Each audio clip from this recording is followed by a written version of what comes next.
Episode की शुरुआत में हम देखते हैं कि एक लड़की योंग फाई के सामने डांस कर रही होती है। तो योंग फाई उससे कहता है कि तुम बहुत ही अच्छा डांस करती हो, जिसके बाद वो उसका हाथ पकड़ लेता है और फिर उसी के साथ डांस करना शुरू हो जाता है और उससे कहता है कि आज मेरी जिंदगी का सबसे अच्छा दिन है। जिसके बाद वो उसके और भी ज्यादा करीब आने की कोशिश करता है, मगर वो लड़की उसे एक लिमिट में रखती है और उसके साथ डांस एंजॉय करती है। और फिर योंग फाई उसे एक टेबल के सामने ले आता है और फिर वो लड़की उससे कहती है कि तुम्हारे हाथ तो बहुत ही गर्म हो रहे हैं, तुम नहीं जानते कि लड़की को किस तरह पटाया जाता है। तो योंग फाई उसे कमर से पकड़ के अपने और करीब ले आता है और उससे कहता है कि मुझे अपने चेहरे का दीदार तो कराओ। तो वो लड़की उसे अवॉइड करके उसे दोबारा से टी देने की कोशिश करती है। तो योंग फाई उसके पीछे आकर उसे पकड़ लेता है। तो वो लड़की उससे कहती है कि तुम्हें इसकी कीमत चुकानी पड़ सकती है। तो योंग फाई उसे एक टेबल पे सीधा लेटा देता है और फिर उसके ऊपर आ जाता है और उससे कहता है कि इतनी खूबसूरत लड़की यहाँ वाइन पिलाकर अपना टाइम जाया कर रही है। तो वो उसके करीब आने की कोशिश करता है, मगर वो लड़की उसे पीछे हटाती है और उससे कहती है कि अब तुम्हें इसकी कीमत चुकानी पड़ेगी, मैं जाकर अभी एक और पॉट लेकर आती हूँ, तुम यहीं रुककर मेरा इंतजार करो। ये कहने के बाद वो वहाँ से चली जाती है। तो योंग फाई उससे कहता है कि जल्दी आना, मैं तुम्हारा इंतजार कर रहा हूँ। तो उसे नीचे आता देखकर सब लोग उससे कहते हैं कि क्या हुआ, तुम नीचे क्यों आ रही हो। तो फिर एक शख्स कहता है कि लगता है कि ये उस लड़के को हैंडल नहीं कर पा रही। तो मैनेजर कहता है कि ठीक है, ये काम मैं अपने बॉयज को देता हूँ। तो लड़की कहती है कि बकवास बंद करो, वो लड़का मेरा ही शिकार है। जिसके बाद हम देखते हैं कि वो लड़की दोबारा से उनके कमरे की तरफ जाने लगती है। तो उसके साथी उससे पूछते हैं कि क्या तुम्हें किसी किस्म की मदद चाहिए। तो वो उन लोगों को इग्नोर करते हुए सीधा ऊपर चली जाती है और जब वो योंग फाई के रूम में आती है तो देखती है कि वहाँ पे डोंग एक टेबल पर सो रहा है। तो वो उस जगह की तरफ जाती है जहाँ पर योंग फाई ने प्रिंसेस को छुपा रखा होता है। तो वो जैसे ही कपड़ा हटाकर देखती है तो वो बहुत ही हैरान हो जाती है। जिसके बाद हम देखते हैं कि योंग फाई उसके बिल्कुल पीछे होता है। तो वो उसकी गर्दन पे छुरी रखता है और उससे कहता है कि तुमने आने में बहुत देर कर दी, मैं तो कब से तुम्हारा इंतजार कर रहा था, और तुम वो वाइन क्यों नहीं लेकर आई जिसमें पॉइजन था। तो ये सुनकर वो लड़की भी हैरान हो जाती है कि इसे कैसे पता चला। और फिर वो लड़की अपने फिंगर से उस पर नीडल से हमला करती है। तो योंग फाई नीडल से बाल बाल बचता है और फिर उस लड़की की तरफ हमला करने के लिए आता है, मगर वो लड़की उससे किक मारती है, जिसकी वजह से वो चाकू उसके हाथ से छूटकर टेबल पे गिर जाता है। तो योंग फाई उसका हाथ पकड़ लेता है और उसे ऊपर उठा लेता है। जिसके बाद हम देखते हैं कि वो दोनों एक साथ उसी जगह आकर गिरते हैं जहाँ पे वो प्रिंसेस होती है। तो प्रिंसेस उस लड़की को देखकर कहती है कि सिस्टर वांग। तो सिस्टर वांग उससे कहती है कि अपनी आंखें बंद करो और घूम कर बैठ जाओ। तो योंग फाई कहता है कि मुझे ऐसा मत समझो, मैं एक जेंटलमैन हूँ। तो वांग कहती है कि तुम एक लड़की को कपड़े चेंज करते हुए कैसे देख सकते हो। जिसके बाद हम देखते हैं योंग फाई को। योंग फाई वाइन पी रहा होता है और प्रिंसेस उस लड़की के साथ बैठी होती है जो कि उसकी अपनी सिस्टर होती है। तो प्रिंसेस योंग फाई से कहती है कि मेरी बहन से जरा तमीज से बात करो। तो योंग फाई उससे कहता है कि मुझे लगा था कि शायद तुम्हारी सिस्टर मार्शल आर्टिस्ट होगी। और फिर वो उससे कहता है कि अपनी सिस्टर को ठीक से चेक कर लो और फिर तुम उसकी एनर्जी एब्जॉर्ब कर सकती हो।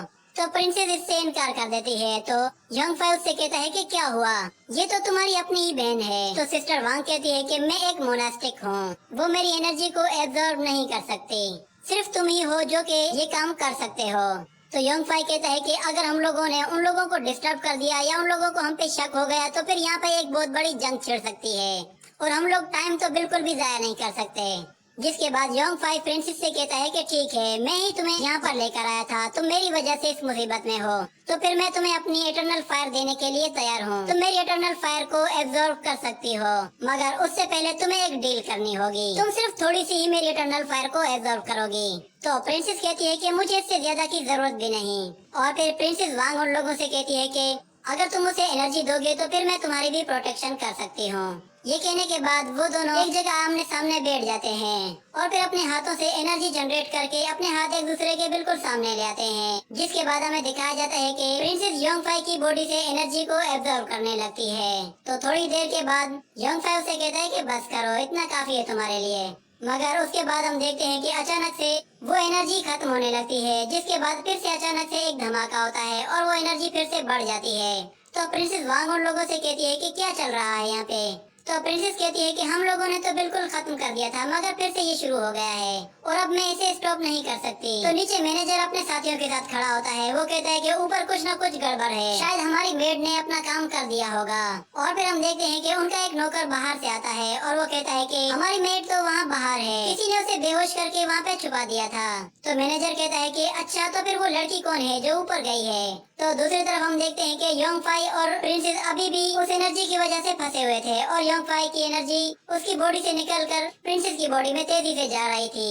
तो योंग फाई कहता है कि मेरी इटरनल फायर वो बहुत ही तेजी से एब्जॉर्ब हो रही है और इतने में वो सारे के सारे उनके रूम के अंदर घुस आते हैं। जिसके बाद हम देखते हैं कि सिस्टर वांग उन लोगों पर अटैक कर देती है और उनकी धुलाई करने लगती है और फिर अपने स्पेल का इस्तेमाल करती है। जिसके बाद हम देखते हैं कि वो अपने चारों तरफ बहुत सारे स्पेल्स क्रिएट करती है और फिर वो सारे स्पेल्स चारों तरफ दीवारों पर जा लगते हैं। जिसके बाद सिस्टर वांग एक स्पेल पर हल्की सी फायर फेंकती है जिससे वो जलना शुरू हो जाता है और फिर देखते ही देखते वहाँ चारों तरफ बहुत ही जोरदार धमाके होते हैं। मगर फिर भी कुछ लोग बच जाते हैं और वो सिस्टर वांग पे हमला करने के लिए उसकी तरफ आगे बढ़ते हैं। मगर फिर हम देखते हैं कि सिस्टर वांग का पेट टाइगर उसके सामने आ जाता है और उन लोगों को वहाँ से हटाकर उनकी खूब धुलाई करता है और फिर सिस्टर वांग के सामने आके खड़ा हो जाता है। जिसके बाद वो लोग उसे चारों तरफ से घेर लेते हैं और उस होटल का मैनेजर इस बात का फायदा उठा के योंग फाई और प्रिंसेस के रूम में आ जाता है। तो वो देखता है कि वो दोनों फंसे हुए होते हैं। तो ये देखकर वो हंसना शुरू हो जाता है और वो कहता है कि अच्छा मैं अब समझा। मगर फिर अचानक से डोंग उसके ऊपर आकर कूद जाता है और उसे किक मारता है और उस लेजेंडरी कमान को वहाँ से लेकर ऊपर चला जाता है। तो मैनेजर उससे कहता है कि वो कमान मुझे दे दो। मगर डोंग उसे आंखें दिखाने लगता है और उसे चिढ़ाता है जिस पर उस मैनेजर को भी गुस्सा आने लगता है। तो वो कहता है कि मैं आज तुम्हें नहीं छोड़ूंगा। तो डोंग वो कमान लेकर वहाँ से भागने की कोशिश करता है। जिसके बाद योंग फाई कहता है कि मेरी एनर्जी खत्म हो रही है और फिर देखते ही देखते योंग फाई की बॉडी से व्हाइट कलर की एनर्जी निकलने लगती है जिसे देखकर प्रिंसेस भी बहुत ज्यादा हैरान हो जाती है। और इसी के साथ ये में हमें दिखाया जाता है कि योंग फाई एक दीवार पे आ लगता है। जिसके बाद उसके सामने खड़ा हुआ एक शख्स हंसना शुरू हो जाता है और उससे कहता है कि अब बताओ निशानेबाज, तुम अपनी पावर यूज क्यों नहीं कर रहे? इससे पहले तो हर कोई तुम्हारी कल्टीवेशन की तारीफें करता था।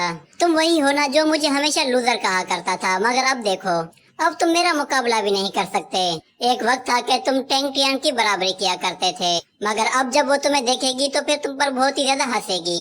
तो योंग फाई सोचता है कि अगर उससे मेरी दोबारा मुलाकात हुई तो फिर मुझे बहुत ही शर्मिंदगी होगी, क्योंकि मैंने उससे वादा किया था मैं अपने आप को और भी ज्यादा स्ट्रांग बनाऊंगा। जिसके बाद हमें उसके फ्लैशबैक में दिखाया जाता है कि योंग फाई एक बैटलफील्ड में होता है और उसके सामने एक लड़की होती है जिसका नाम टेन टाई होता है। वो योंग फाई के टाइम की सबसे स्ट्रॉन्गेस्ट वॉरियर थी और आज उसका उस लड़की के साथ मुकाबला होने वाला था। तो सब लोग बातें कर रहे होते हैं कि दोनों में से कौन जीतेगा। तो वो लड़की अपनी स्वॉर्ड फेंक देती है जो कि एक दरख्त पे जा लगा। तो योंग फाई उससे पूछता है कि ये क्या किया तुमने? तो वो उससे कहती है कि आज एक हाई प्रोफाइल और एक लो प्रोफाइल वॉरियर का मैच है, तो मैं कोई एडवांटेज नहीं लेना चाहती। मैं चाहती हूँ कि मुकाबला बराबरी का हो।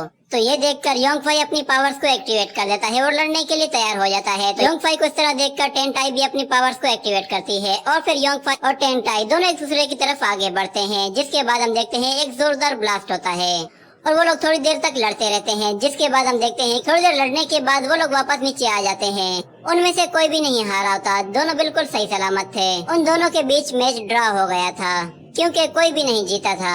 तो योंग फाई उस लड़की से कहता है कि फाइनली अब इस सिटी में कोई तो है जो कि मेरी बराबरी का है।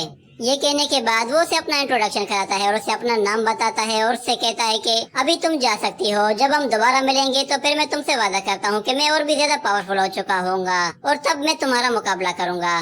तो वो लड़की भी उससे कहती है कि हम दोनों की मुलाकात जरूर दोबारा होगी।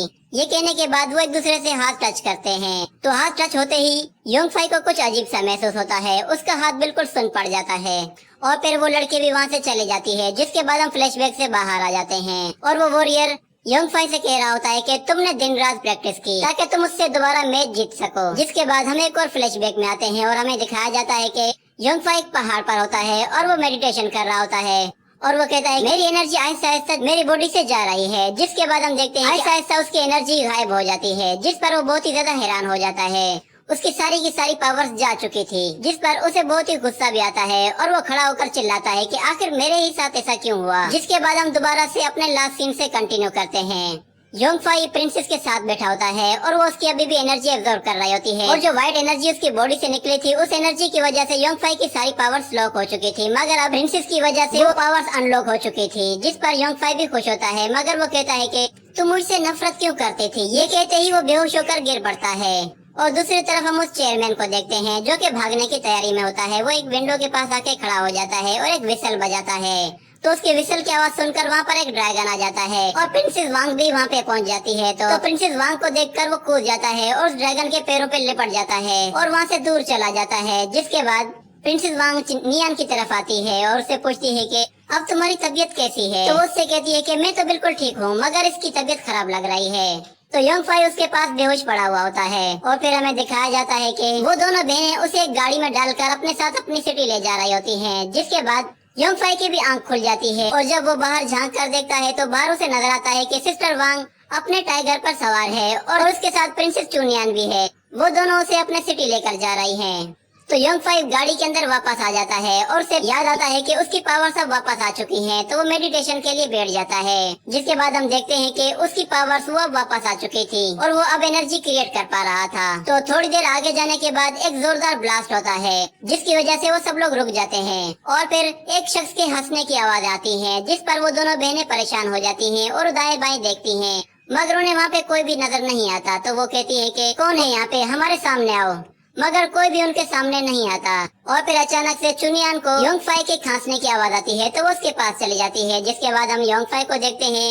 योंग फाई अपनी पावर्स के वापस आ जाने पर बहुत ही ज्यादा खुश होता है और वो प्रिंसेस को गले लगा लेता है। तो प्रिंसेस गुस्से में उससे कहती है कि ये तुम क्या कर रहे हो। तो सिस्टर वांग को ये देखकर भी गुस्सा आ रहा होता है, मगर वो चुपचाप खड़ी होती है। और दूसरी तरफ प्रिंसेस नियान वो उसे अपने आप से दूर हटाती है और उसके चेहरे पर एक जोर से थप्पड़ दे मारती है, जिसकी वजह से योंग फाई की आंखों में आंसू आ जाते हैं। जिसे देखकर प्रिंसेस कहती है कि तुम कभी हंसते हो तो कभी रोना शुरू हो जाते हो, लगता है तुम पागल हो गए हो। तो उन लोगों को उस पर बहुत ज्यादा तरस आने लगता है और प्रिंसेस कहती है कि ये सब मेरा फॉल्ट है, मैंने ही तुम्हारी ज्यादा एनर्जी एब्जॉर्ब कर ली। और इसके लिए वो उससे सॉरी भी कहती है और कहती है कि तुम्हें मेरी वजह से पागल नहीं होना चाहिए था। तो योंग फाई कहता है कि मैं पागल नहीं हुआ, मैं बिल्कुल ठीक हूँ। तो प्रिंसेस उससे कहती है कि मैं समझ सकती हूँ कि तुम इस वक्त की सिचुएशन से गुजर रहे हो, मगर तुम बेफिक्र हो जाओ, हम लोग एक मर्तबा पैलेस तक पहुँच जाए तो फिर मैं तुम्हारा पूरा इलाज करवाऊंगी।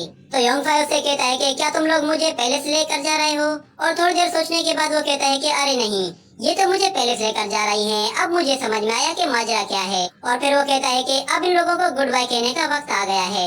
तो वो फौरन से उस गाड़ी से नीचे उतर जाता है और कहीं जाने लगता है। तो प्रिंसेस उससे कहती है कि तुम कहाँ जा रहे हो। तो योंग फाई उनसे कहता है कि तुम लोग अपने पैलेस जाओ, मैं अपने घर वापस जा रहा हूँ, क्योंकि मेरे पास अभी बहुत काम है करने के लिए। तो प्रिंसेस को लगता है कि शायद वो सच में पागल हो गया है। तो वो उससे कहती है कि ये सारा फॉल्ट मेरा है, मैंने ही तुम्हारी ज्यादा एनर्जी एब्जॉर्ब कर ली और अब तुम इस तरह उल्टी सीधी बातें कर रहे हो, मगर मैं जानती हूँ कि तुम्हें ठीक कैसे करना है, तुम बेफिक्र हो जाओ, मैं तुम्हारी पूरी हेल्प करूंगी तुम्हें रिकवर करने में। तो योंग फाई दिल ही दिल में कहता है कि इन लोगों को लगता है कि शायद मैं सच में पागल हो चुका हूँ और जब ये लोग मुझे पैलेस तक ले जाएंगे तो हो सकता है कि ये लोग मेरा वहाँ पे इलाज भी करवाएं। तो प्रिंसेस उसे डांटते हुए कहती है कि अब हमारे साथ चलो और उस मैप के बारे में किसी को भी मत बताना। तो प्रिंसेस वांग चुनियान से कहती है कि तुमने लाइब्रेरी को बिल्कुल कबाड़ खाना बना दिया है, कोई है जो तुम पे बहुत ही ज्यादा गुस्सा है, चलो घर चल के बताते हैं। तो लाइब्रेरी का सुनकर योंग फाई के दिमाग में एक आइडिया आता है। वो उन लोगों से पूछता है कि क्या वहाँ पे कुछ ओल्ड बुक्स या कुछ ओल्ड मैप्स होंगे। तो प्रिंसेस उसे बताती है कि न सिर्फ वहाँ पर पुराने मैप हैं बल्कि बहुत सारी ओल्ड बुक्स भी हैं, मगर कोई भी उन्हें पढ़ नहीं पाता और न ही किसी की समझ में वो चीजें आती हैं, मगर तुम शायद उन्हें पढ़ सकोगे क्योंकि तुम एंशिएंट लैंग्वेज के बारे में जानते हो और हो सकता है कि तुम्हें वो शायद किताबें बहुत अच्छी लगें। तो योंग फाई दिल ही दिल में सोचता है और वो कहता है कि शायद मुझे वहाँ पे कोई मैप मिल जाए जिससे मैं एंशिएंट ट्रेजर हासिल कर सकूं। और फिर वहाँ पे सिस्टर वांग उससे पूछती है कि क्या तुम हमारे साथ चलना नहीं चाहते, क्या तुम नहीं चाहते कि तुम्हारी पावर्स को हम रिकवर करें। ये कहने के बाद वो उससे कहती है कि अब चुपचाप गाड़ी में बैठ जाओ और हमारे साथ चलो। तो योंग फाई खुशी खुशी उनकी गाड़ी में बैठ जाता है, जिसके बाद वो उसे सिटी की तरफ ले जाने लगते हैं। और उसी के साथ ये एपिसोड भी